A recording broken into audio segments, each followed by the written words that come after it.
Olá, tudo bem?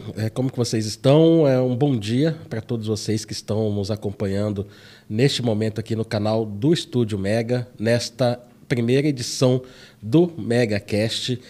Antes de apresentar o nosso convidado de hoje, eu preciso dizer que essa é a entrevista mais importante da minha vida. Eu já entrevistei candidatos à presidência da República, governadores, ministros de Estado, mas essa, além da importância histórica, jornalística, histórica, também tem um quê pessoal, né? As pessoas que me conhecem aí sabem que hoje a minha paixão também pelo handball, e hoje eu estou tendo a oportunidade aqui de unir as minhas duas grandes paixões, o jornalismo e também o handball, e para falar de um assunto muito importante. Então eu gostaria de agradecer também aqui ao Estúdio Mega, com o Wesley, né, e o Thiago, que nos deram a oportunidade de estar com esse momento aqui. O presidente Thiago da Federação de Handball de Mato Grosso, que oportunizou tudo isso. O meu ex-aluno e grande amigo João Carlos Morandi, que também fez essa ponte, para que hoje a gente pudesse bater um papo com o dinamarquês baiano, Morten Solbakk, responsável pela maior conquista da história do handball brasileiro, em 2013, quando ele dirigiu a seleção de handball feminina lá na Sérvia, no Mundial, onde o Brasil, de forma avassaladora, foi campeão do mundo, atropelando, vencendo todo mundo, inclusive a Dinamarca, do Morten na semifinal. Morten, bom dia. Seja bem-vindo aqui a Sinop, ao Mato Grosso, e uma honra recebê-lo aqui. Muito obrigado pelo convite. Muito obrigado mesmo. Primeira vez. Obrigado a Thiago também para me trazer para cá. Convite importante. Eu sei que está rolando bastante coisas de curso de handball, então acho muito bom e importante. Antes da gente mencionar aqui e falar do Mundial, que completa agora em 22 de dezembro 10 anos dessa conquista histórica para o nosso handball, e acho que também ficou marcado no mundo como um todo, a gente vai mencionar isso. Explica para o pessoal que está nos acompanhando agora aqui no MegaCast o que você está fazendo em Mato Grosso, como é que vai ser o treinamento que você vai fazer a partir de hoje até o final de semana lá na cidade de Lucas do Rio Verde. Espero que vou encontrar algumas onças e se apareça aqui. Não, estou mentindo.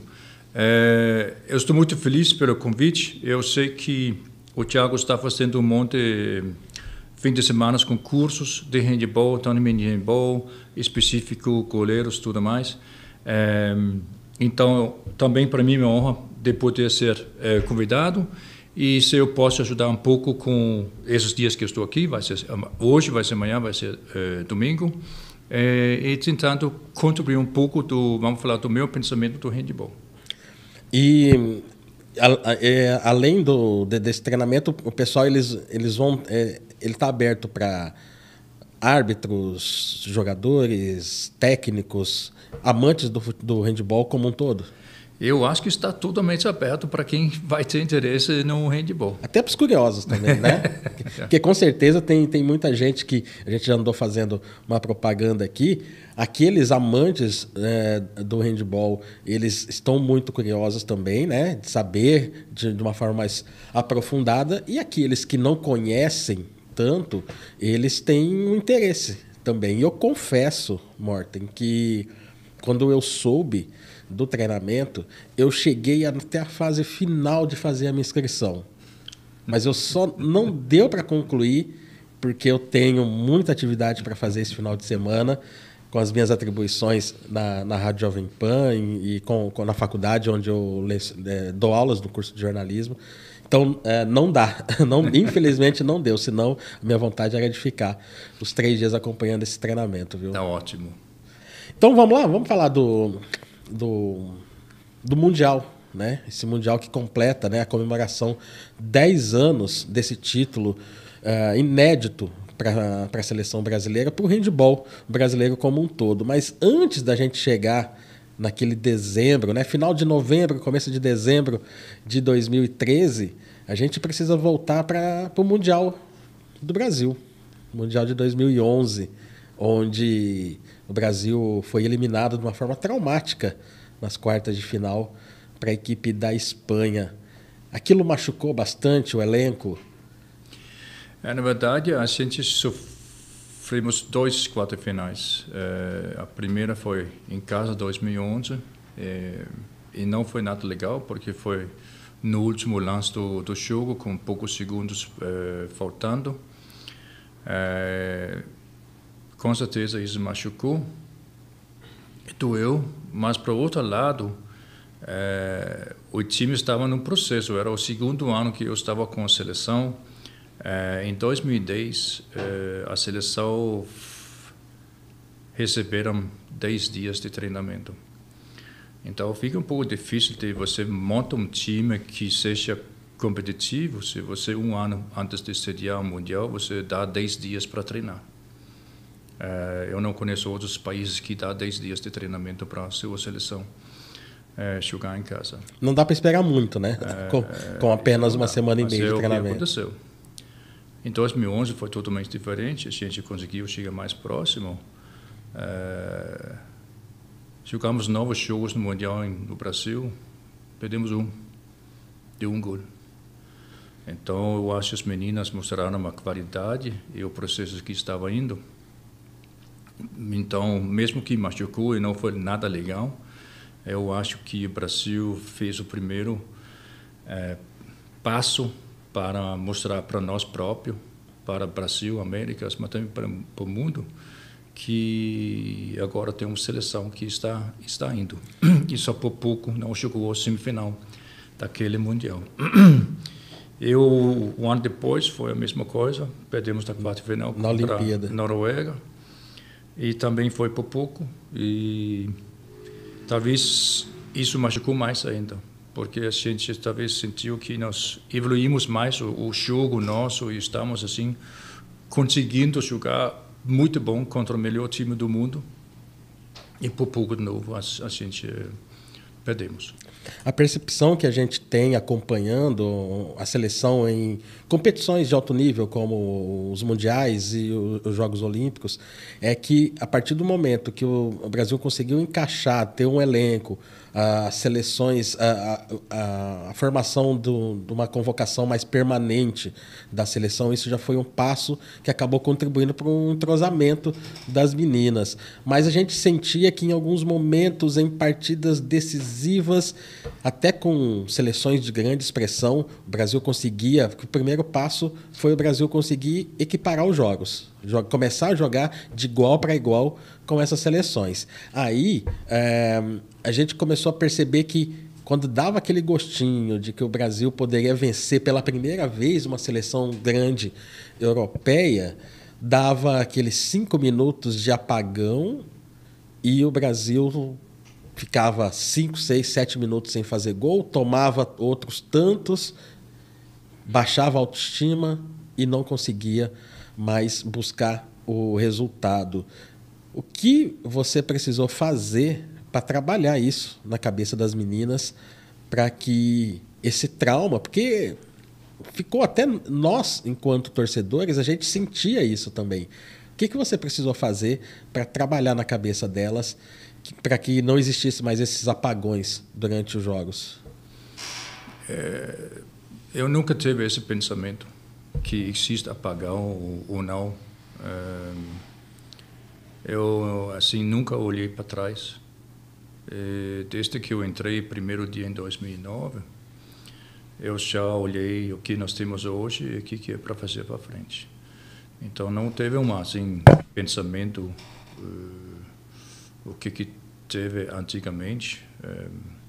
Na verdade, eu comecei a acomodar muitas meninas, muitos jovens.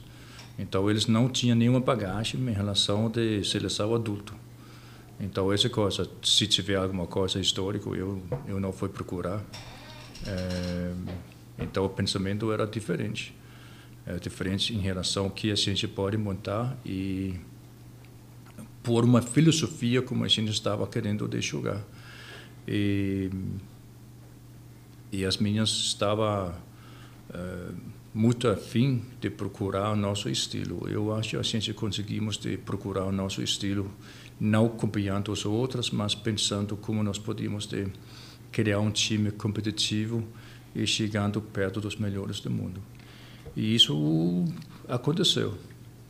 O fato de, a partir de 2011, ter uma incidência maior e na seleção de 2013 ter praticamente metade ou quase todas meninas jogando no handebol europeu, isso contribuiu para a consolidação também da seleção brasileira como uma potência? Eu acho que tem vários componentes que acabou sendo muito importante. A primeira é a qualidade de cada atleta. A vontade que cada se fosse hoje ou ano que vem, ou 10 anos atrás, de representar o seu país. A responsabilidade que isso está levando para você. Muitas delas já estavam na Europa quando eu entrei, mas o que mudou também é que logo ele estava evoluindo e clubes mais fortes em países, ligas mais fortes ainda, foram procurar e se interessou por elas. Então, grande parte foram para melhores ligas, melhores times, jogaram Champions League ou outra Copa IHF. Então, isso aumentou a experiência internacional. E uma das coisas mais importantes também, não foram atletas de banco.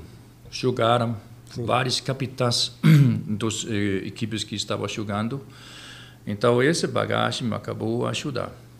Aí, contribuiu também pelo fato, com isso que você mencionou, das próprias atletas europeias sentirem que, elas estão no mesmo patamar que a gente. Sim. Aí, em 2011, começou o projeto com o Hypo na Áustria, onde já teve 3 brasileiras jogando, a Fran, a Dani e a Ale. E com a ideia do Hypo, falando com a confederação, tanto com o Comitê Olímpico, e tem muito a agradecer ao Comitê Olímpico do Brasileiro, porque topou de entrar naquele projeto e apoiou o projeto para conseguir ser implementado, e acabou sendo 8 brasileiras em Hypo. Em 2013 eu também fui, então eu fui entrar para o nono, se a gente pode falar assim. E isso também foi legal, porque a gente acabou assim ter uma filosofia no Hypo que a gente também teve na seleção. E também ajudou, ficou mais fácil chamar a seleção para fazer fase na Áustria. Então a distância não era tão longe. Então tudo isso eu acho também ajudou em assim ter um time mais sólido, estar treinando a mesma coisa quase todo dia, pelo menos quase uma metade do time. Então eu acho esse projeto também ajudou pra caramba da evolução da seleção. E a seleção chega em 2013 para aquele Mundial na Sérvia com a Ale, com a Alexandra, como melhor do mundo já, né? Exatamente. Ela foi a primeira adulta, foi depois do Mundial em 2013. E totalmente merecido, totalmente dedicados e profissionais pra caramba. Então, muito feliz por elas. E para o handebol brasileiro.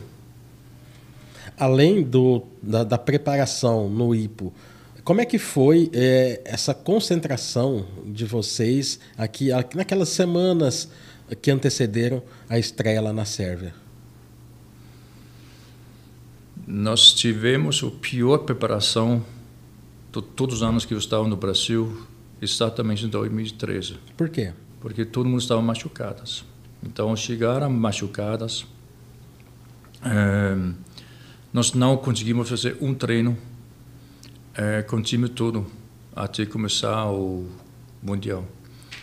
E a dúvida, tivemos muitas dúvidas e, em princípio, ela estava indo de voltar para a Hungria, porque a gente estava muito em dúvida se ia dar certo com ela, mas... Ela quase foi cortada, então. Porque a lição estava atrapalhando demais. Então, jogar 2 semanas tão duro e com pouco tempo de recuperação. Mas o trabalho da Marina, fisioterapeuta, foi sensacional. E ela recuperou e acabou sendo campeão do mundo e eleito o melhor jogador do Mundial. E qual que foi a importância também da sua comissão técnica nesse processo?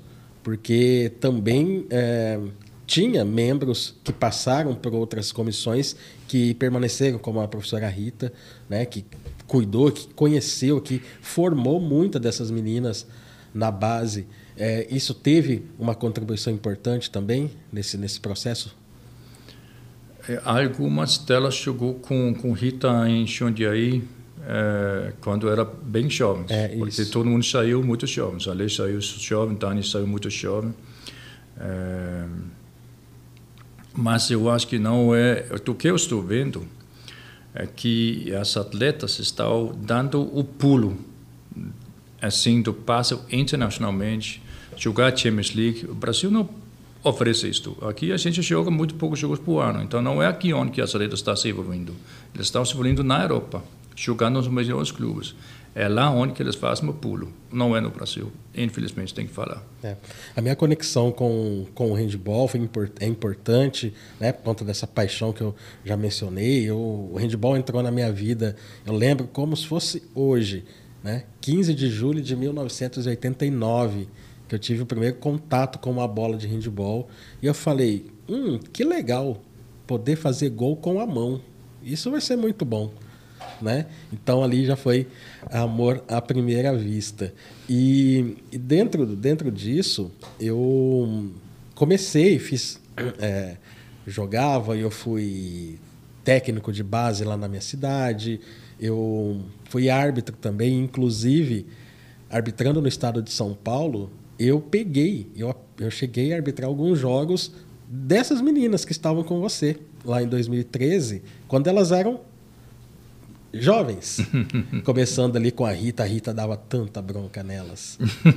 Eu vi as meninas chorando tanto no intervalo de jogo. Sim, mas assim, voltando para a Rita e todo o trabalho que ela está feito em Jundiaí para muitos anos, é alto nível, é extremamente alto nível. E não é só em Jundiaí, também, obviamente, tem em outros lugares. Então, voltando para a comissão técnica, obviamente, é importantíssimo que você tenha uma comissão, se fosse futebol, basquete, handebol, não importa, que funciona muito bem, por isso também tem um reflexo no seu time que você está trabalhando. Eu acho que nós conseguimos fazer isso numa forma bem legal também. Mas voltando assim, talvez Brasil, talvez não, o Brasil está assim sofrendo, mesmo sendo muito grande, que a gente não tem tantos lugares, que a gente está conseguindo formar um grande número de talentos de handebol, porque talento tem, mas não tem lugares. Mas quem está trabalhando, independente do que estado ou cidade que seja, nós temos excelentes profissionais aqui no Brasil, independente do que seja handebol ou outras modalidades. Eu acredito que o Brasil é uma fábrica gigantesca de talentos de qualquer esporte. Isso também sendo no handebol. O que precisa é que a gente consiga, talvez, levantar o nível de competitivo para ter mais times do Brasil inteiro se competem entre eles no alto nível e não ter tão poucos jogos como nós temos hoje em dia. O fato das principais atletas irem para a Europa, isso foi importante para que o handebol se consolidasse, a seleção brasileira se consolidasse como uma equipe de alto rendimento, de alto patamar em relação às europeias. Mas isso acabou atrapalhando isso que você mencionou, esvaziou os clubes locais, os clubes brasileiros. Porque a gente tinha uma liga, até elas irem, a gente tinha uma liga muito forte. Com esses meninos jogando aqui, a gente tinha a própria equipe de Jundiaí, o MESC São Bernardo, outras equipes, né, que faziam grandes disputas. A partir do momento que elas vão para a Europa e não conseguem, e no Brasil não consegue fazer uma reposição à altura, isso acabou prejudicando também a consolidação da base aqui no país? Eu vou tomar cuidado e vou falar. Mas eu nunca ouvi falar, nunca vi uma liga forte no Brasil. Eu comparo com Dinamarca, Noruega, França, Espanha, Romênia, Rússia.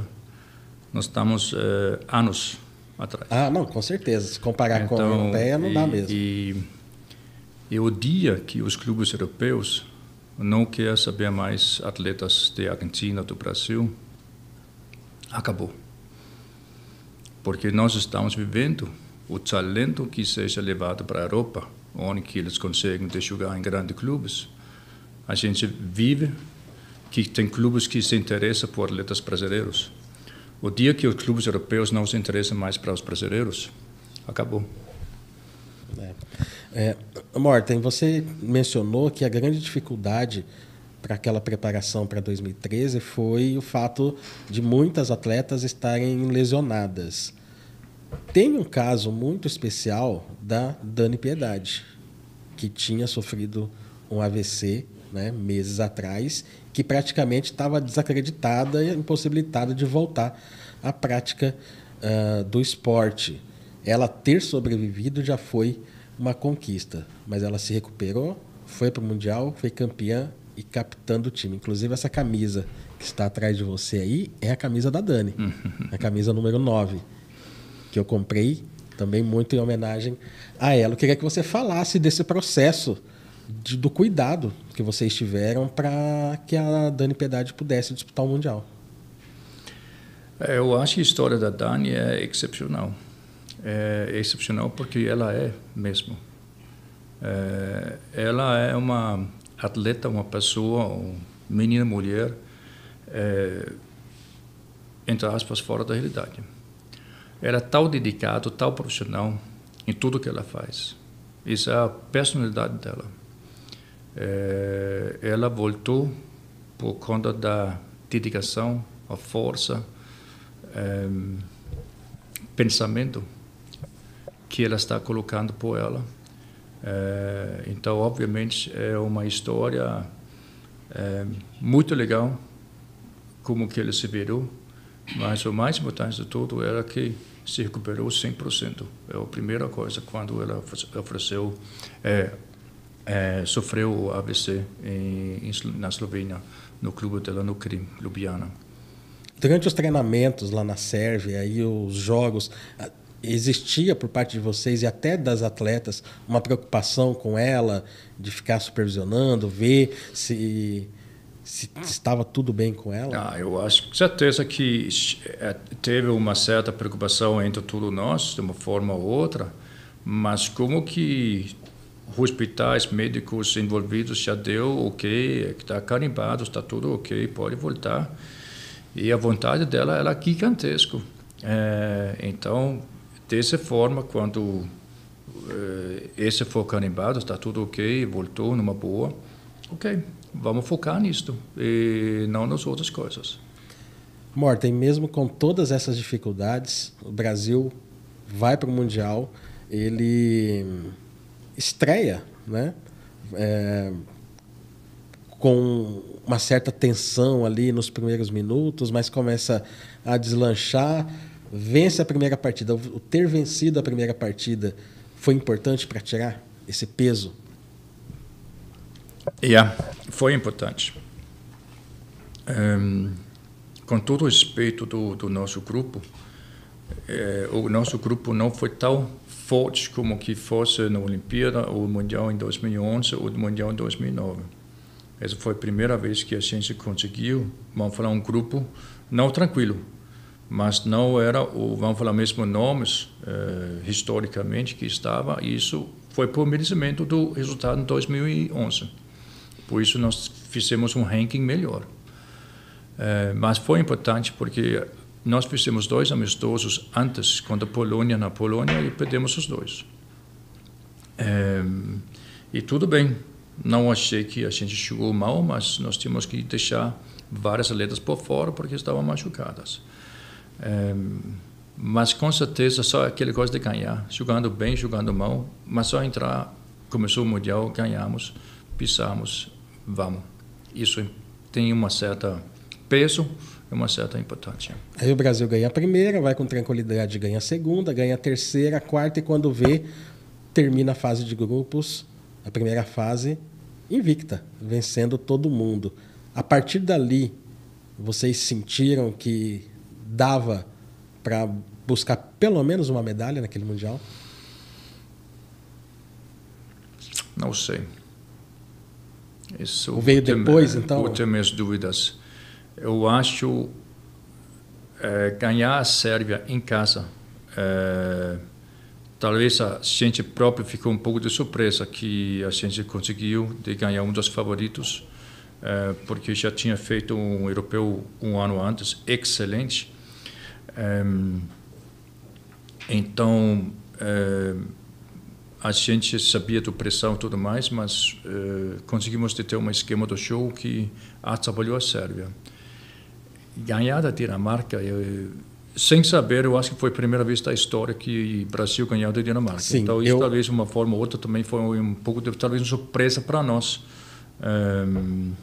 Mas conseguimos. Isto, junto tudo, mas essas duas vitórias, com certeza, deu uma certa maneira que a gente estava acreditando, opa, estamos muito mal aquelas 2 semanas de preparação e esquecemos tudo. Agora virou a ficha, agora foco aqui que a gente está capaz, talvez fazer algo igual ou parecido do que foi feito na Olimpíada e no Mundial do Brasil. Sim, eu falo isso, né, porque quando o Brasil vence a Dinamarca, vence a Sérvia, eu comecei a falar, estão deixando a gente sonhar. Vai dar bom esse negócio aqui, né? Mas aí, ao mesmo tempo, vinha aquele medo de será que vai ser no próximo jogo que vai dar aquele apagão que a gente está acostumado em outras competições e o Brasil vai deixar de novo escapar no último minuto por uma bola a vaga?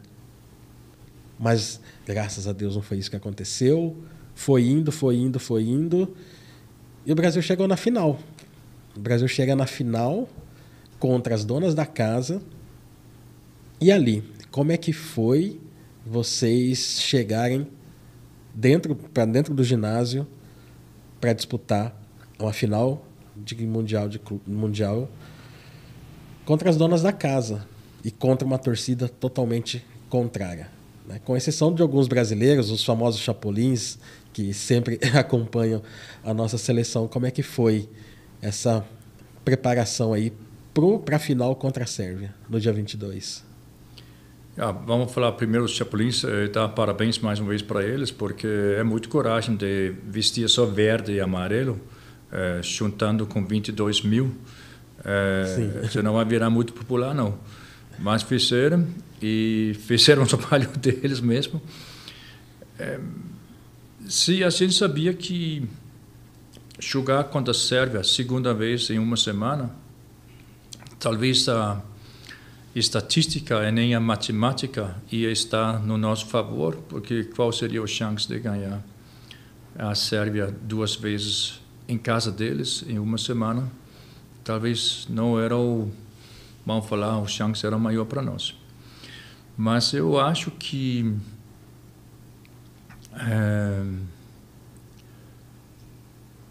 o quarto final fez que a gente jogou o peso de pedras nas costas, no chão, e o time todo, fora e dentro da quadra, se sentiu liberado, que agora passamos o que a gente não conseguiu passar nas últimas edições da Olimpíada e do Mundial.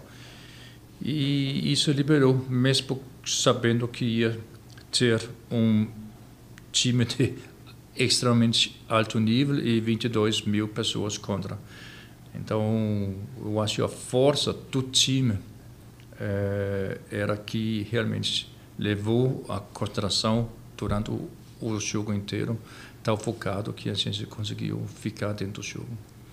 Dentro do handball, plasticamente é bonito, lances bonitos, gols bonitos, mas eu particularmente, eu conheço muita gente que ama handball, que gosta muito e às vezes até prefere uma boa defesa, uma marcação forte, aquela que vibra. Até eu vibro mais com uma boa pegada na defesa do que com um gol. E eu não sei se você concorda, mas aquela partida contra a Dinamarca e a final contra a Sérvia foram as melhores de uma participação de defesa consolidada que eu vi, seja a seleção feminina, seja a seleção masculina, que eu vi na minha vida jogar até hoje.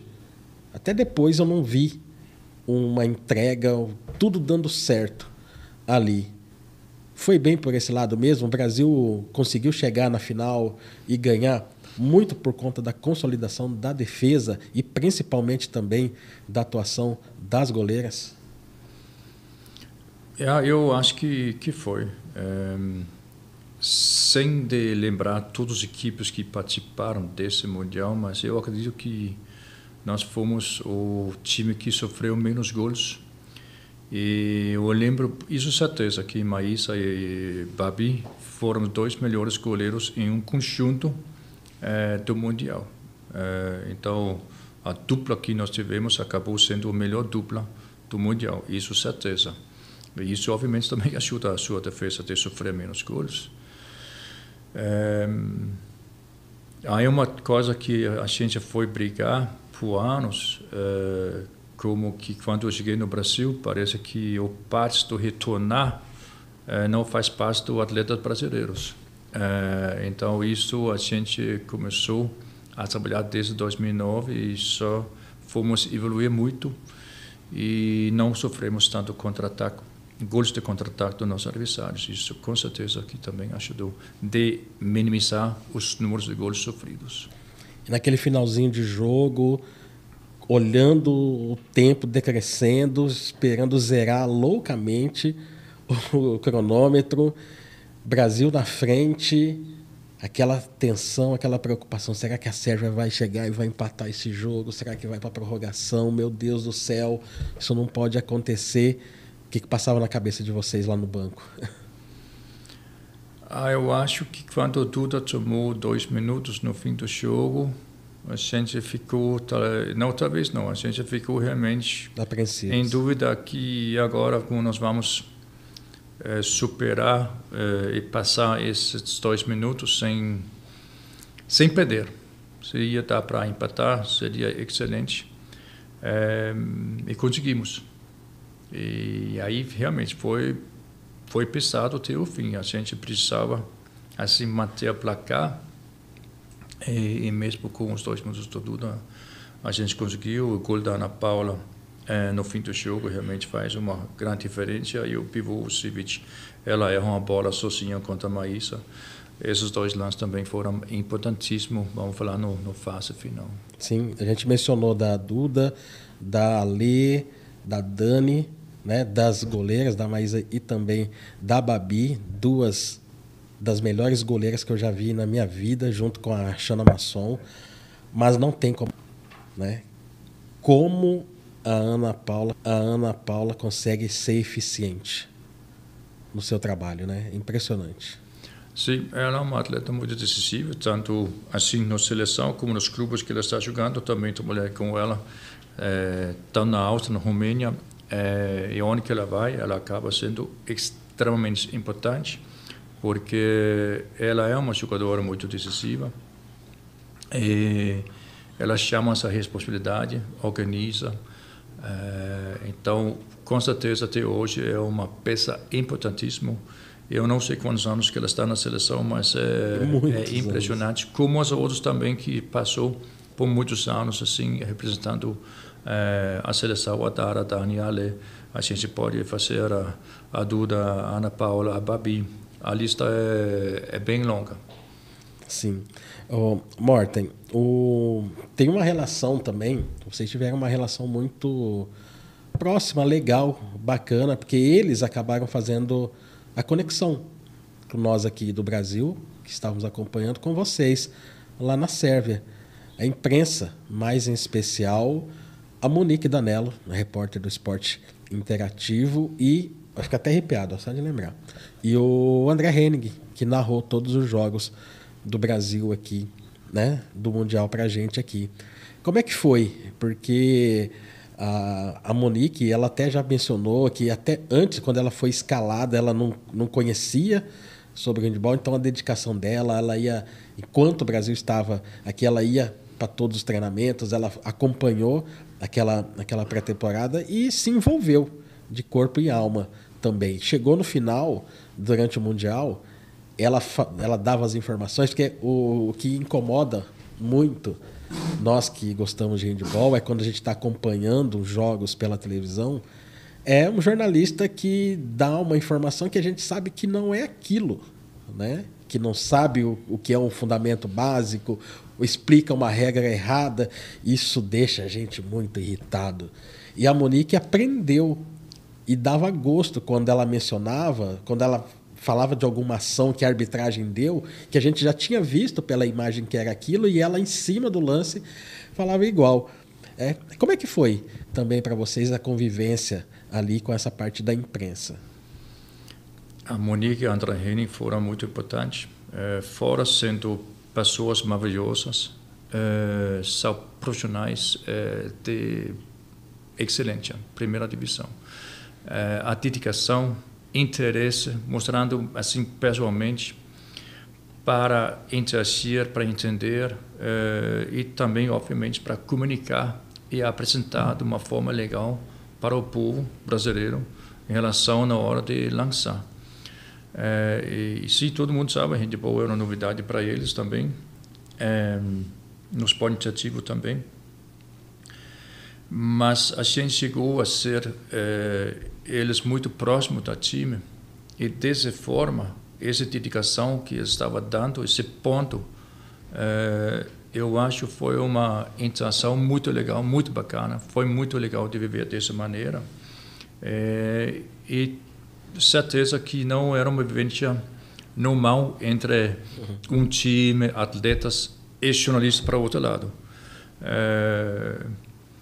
Mas certeza que isso saiu muito legal, muito positivo para os dois lados, eu acho. Então, nós temos que agradecer muito da maneira que nós fomos tratados, mas também para todos os meios brasileiros, pelo menos eu tenho falado o período que eu trabalhei aqui no Brasil, em qualquer lugar, qualquer mídia, se fosse a rádio, jornal, televisão,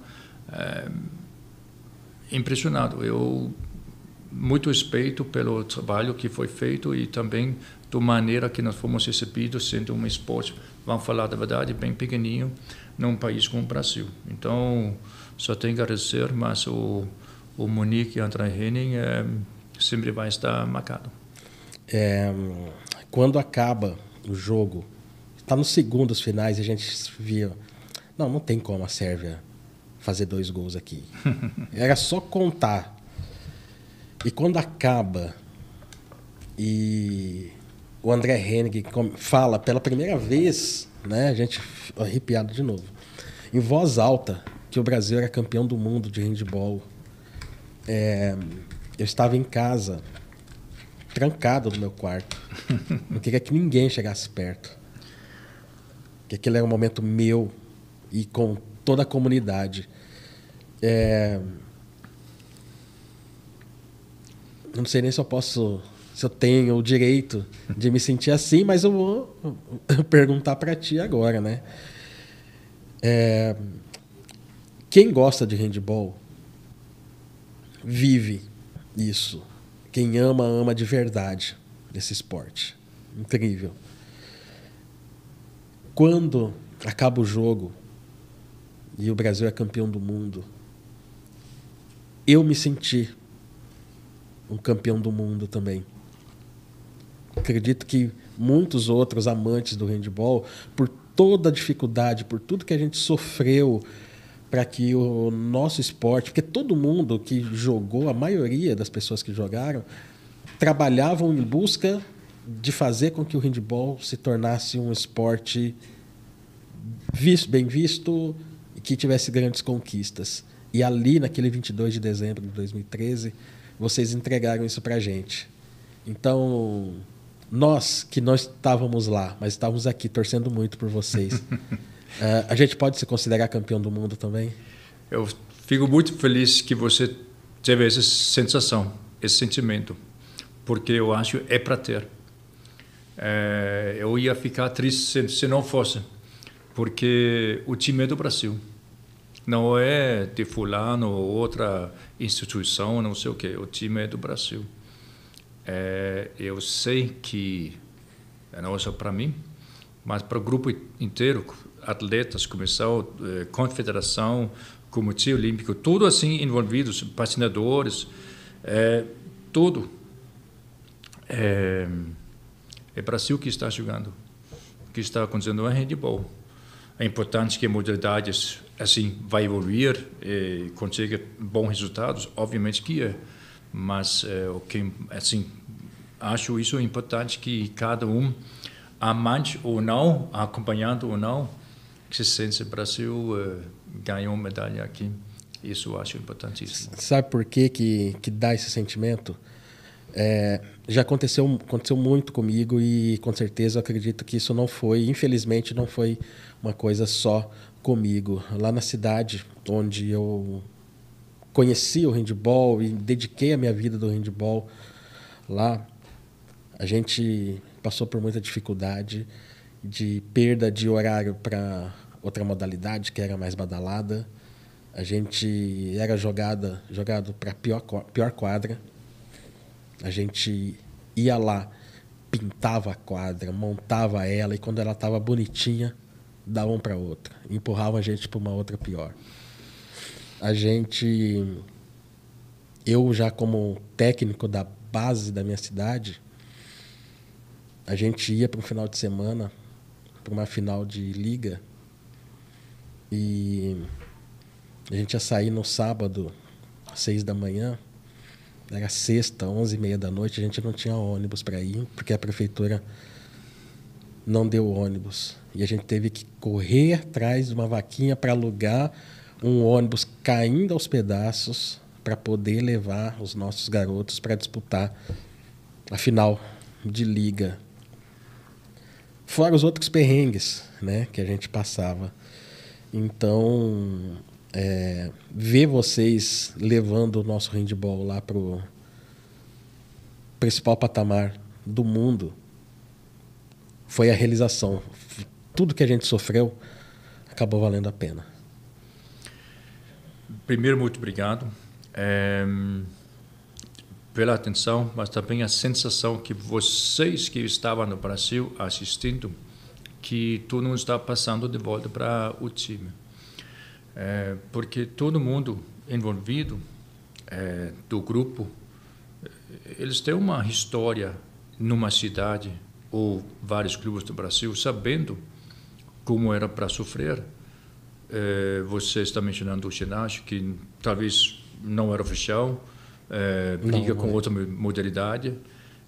Cementão, que os políticos brasileiros só querem fazer de cementão e quebra os joelhos dos atletas em vez de fazer com bandeira. Não faz 40/20. Então, todo mundo tem sofreram de uma forma ou outra.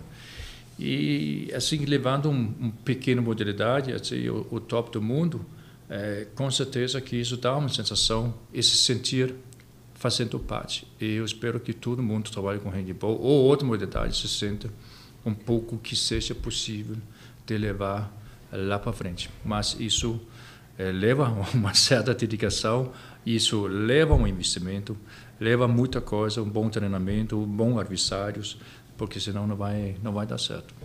Morten, eu vou encerrar aqui como nós começamos, quando você chegou aqui no estúdio do MegaCast. Eu queria estender a mão para você. Muito obrigado. Agradecer, antes de tudo, por tudo que você, toda a sua comissão técnica e as atletas fizeram pelo nosso handebol. Muito obrigado mesmo. Olha, eu não sei se vocês têm uma noção exata, profunda do que representou isso, além da satisfação profissional, mas o que isso impactou no coração de quem ama o handebol e que estava lá na ponta, na base, e que sofreu tanto. E ver e fazer com que a gente tivesse, depois de ter sofrido tanto, sentir naquele 22 de dezembro de 2013, somos campeões do mundo também. Ótimo. Obrigado. Bom, então a gente chega ao fim aqui desse MegaCast especial com o técnico que levou o Brasil da seleção feminina ao título do Mundial de 2013 lá na Sérvia. Agradecer o Wesley e o Thiago aqui que deram espaço para a gente aqui no Estúdio Mega para fazer esse MegaCast, ao presidente Thiago da Federação de Mato Grosso de Handebol, também ao meu ex-aluno e amigaço João Carlos Morandi, outro amante do handebol, e também a todos vocês que nos acompanharam, e com certeza essa entrevista vai se espalhar aí por toda a comunidade do handebol brasileiro.